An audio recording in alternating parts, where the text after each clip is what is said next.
My dear brother President, Pakistan stands by our brothers and sisters in Iran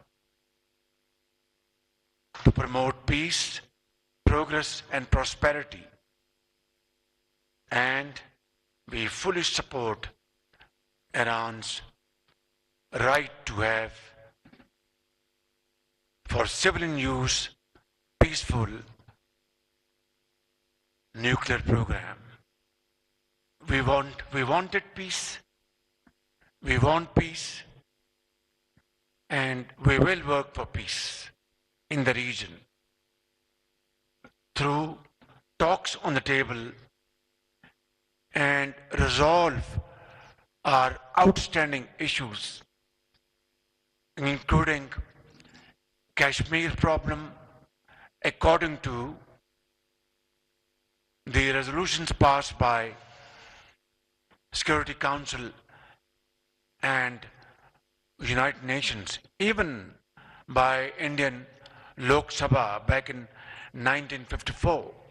But if they choose to remain aggressor, then we shall defend our territory and our country like we have done a few days ago by the grace of God.